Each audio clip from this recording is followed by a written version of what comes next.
오늘 우리가 함께 들여다볼 이야기는요, 역사상 가장 대담했던 선언 중 하나라고 할 수 있습니다. 바로 사도 바울이 남긴 아주 유명한 구절인데요. 그가 왜 자신의 메시지를 조금도 단 하나도 부끄러워하지 않았는지 그 엄청난 확신의 비밀 속으로 지금부터 같이 한번 들어가 보시죠. 바로 이 구절입니다. 나는 복음을 부끄러워하지 않는다. 와, 정말 단호하지 않나요? 바울은 이 한 문장에 자기 인생 모든 걸 걸었다고 해도 과언이 아니에요. 그리고 바로 여기서부터 모든 놀라운 이야기가 시작됩니다. 여러분, 근데 좀 이상하지 않나요? 왜 굳이 안 부끄럽다는 말을 했을까요? 이 말은 반대로 생각하면 누군가는 그 메시지를 아주 부끄럽게 여겼다는 뜻이잖아요. 도대체 무엇 때문에 그랬을까요? 이 수수께끼를 풀려면 우리는 바울이 살았던 시대, 그러니까 당시 로마 제국의 중심으로 시간여행을 떠나야 합니다. 자, 그 부끄러움의 핵심에는 바로 복음의 심장, 예수의 십자가가 있었습니다.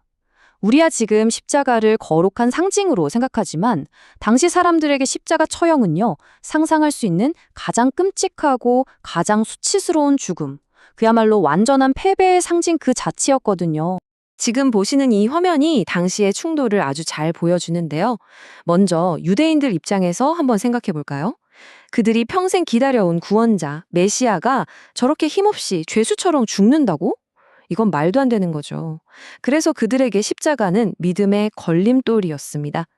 한편 힘과 지혜를 최고로 여겼던 그리스 로마인들에게는요, 신이 인간에게 무력하게 죽는다는 이야기는 그냥 어리석은 농담, 조롱거리일 뿐이었어요. 근데 진짜 재밌는 건 바울 스스로가 이 상황을 너무나 잘 알고 있었다는 거예요. 그는 다른 편지에서 아주 정면으로 얘기하죠. 세상 사람들이 보기엔 걸림돌이고 어리석은 바로 그 십자가가 어떤 사람들에게는 하나님의 능력이자 하나님의 지혜 그 자체라고 선포합니다. 이건 뭐 세상을 완전히 뒤집어서 보는 거잖아요? 맞습니다. 그러니까 바울의 진짜 포인트는 이거였어요. 사람들이 죽음에만 집중할 때 바울은 부활을 외쳤던 거죠. 그에게 예수는 비극적인 영웅이 아니라 죽음이라는 권세를 완전히 깨부수고 이제는 우리에게 생명을 주는, 살려주는 영이 되신 분이었습니다. 세상의 지혜로는 도저히 이해할 수 없는 하나님의 지혜였던 겁니다. 자, 십자가에 대한 오해, 그 배경을 좀 이해했으니까 이제 좀 더 근본적인 문제로 들어가 보죠. 이건 사실 우리 모두의 질문이기도 한데요. 어떻게 하면 우리가 신 앞에서 떳떳하고 올바를 수 있을까 하는 바로 그 질문 말입니다. 바울이 보기에 당시 사람들이 신 앞에 떳떳해지려고 택했던 길은 크게 두 가지였어요. 한쪽에는 신이 주신 율법을 아주 열심히 지켜서 인정받으려는 길이 있었고요. 다른 한쪽에는 그래도 내가 양심적으로 착하게 살면 되지 하는 길이 있었죠.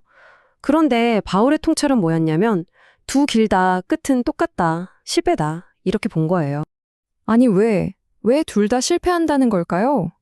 바울의 진단은 아주 날카로워요. 결국 그 두 가지 길의 뿌리는 똑같다는 거죠. 바로 내가 무언가를 해서 내 노력으로, 내 성취로 의로워지겠다는 거잖아요. 근데 인간의 행위만으로는 결코 우리 내면의 근본적인 문제를 해결할 수도, 신의 완전한 기준에 도달할 수도 없다는 겁니다. 그럼 어떡하라는 걸까요? 길이 없다는 말인가요? 아니죠. 바로 여기서 바울이 전하는 복음의 진짜 심장이 드러납니다. 포커스가 인간의 노력에서 하나님의 행동으로 완전히 180도 바뀌는 혁명적인 순간입니다. 이게 바로 로마서 전체의 핵심 개념, 하나님의 의인데요. 이게 진짜 중요해요. 이건 우리가 뭐 스펙 쌓아서 따내는 자격증 같은 게 아니라는 거예요. 그게 아니라 그냥 하나님이 자, 이거 받아 하고 주시는 선물 같은 거죠. 우리는 그냥 감사합니다 하고 믿음이라는 손으로 받기만 하면 되는 거고요. 그러니까 핵심은 이거예요. 우리가 뭘 하는가가 중요한 게 아니에요. 우리에게 뭐가 보여지고 우리가 그걸 믿는가가 중요하다는 거죠. 우리가 집을 짓는 게 아니라 캄캄한 방에 갑자기 빛이 확 쏟아져 들어오는 사건 같은 거예요. 그 빛이 바로 복음을 통해 나타나는 하나님의 의고요. 이게 그냥 이론으로만 들리면 와닿지 않을 수 있잖아요. 그래서 가장 확실한 증거를 한번 보려고 합니다. 바로 이 모든 걸 온몸으로 겪어낸 사람, 바울 자신의 이야기죠. 이 표현 좀 보세요. 그물, 사랑의 덫, 진짜 강렬하죠? 바울은 그냥 그 말이 맞네 하고 머리로 설득한 게 아니에요. 말 그대로 잡힌 거죠. 도망칠 수 없는 사랑의 덫에 걸려버린 겁니다. 인생이 통째로 뒤바뀌는 그런 거부할 수 없는 경험이었던 거예요. 그의 인생을 한번 보세요. 3단계로 나눠볼 수 있어요. 첫 번째, 사울이었을 때 율법을 지켜서 최고가 되겠다는 어찌 보면 좀 광적인 사람이었죠. 그런데 두 번째 단계, 그에게 계시가 찾아옵니다. 자기가 믿고 있던 모든 세상이 와르르 무너지는 충격적인 경험이었어요. 그리고 마지막, 그 폐허 위에서 바울이라는 완전히 새로운 사람이 태어납니다. 이건 그냥 이름만 바꾼 게 아니라 존재 자체가 달라진 말 그대로 내면의 혁명이었습니다. 그럼 구체적으로 뭐가 바뀐 걸까요? 사울의 세상과 바울의 세상은 완전히 다른 곳이었어요. 사울의 세상에서는요, 남들한테 어떻게 보이느냐, 내가 뭘 이뤘느냐, 이런 게 중요했어요. 옛 창조 세계죠. 하지만 바울의 세상, 새 창조 세계에서는 그런 건 다 의미가 없어요. 오직 자기 안에 살아있는 그리스도의 나라, 그 현실만이 유일하게 중요한 게 된 거죠. 그리고 이 모든 이야기의 결론이 바로 이 한 문장에 담겨 있습니다. 오직 의인은 믿음으로 말미암아 살리라. 이게 바로 바울이 발견한 새로운 삶의 원리였어요. 내 노력, 내 행위가 아니라 오직 믿음으로 살아가는 삶.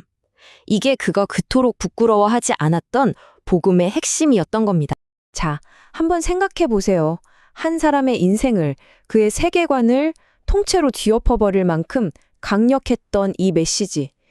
그렇다면 2000년이 지난 지금 우리에게는 이 메시지가 어떤 힘을 가질 수 있을까요? 바울에게 일어났던 그 내면의 혁명이 혹시 우리에게도 일어날 수 있는 일은 아닐까요? 우리 각자에게 던져진 질문이 아닐까 싶습니다.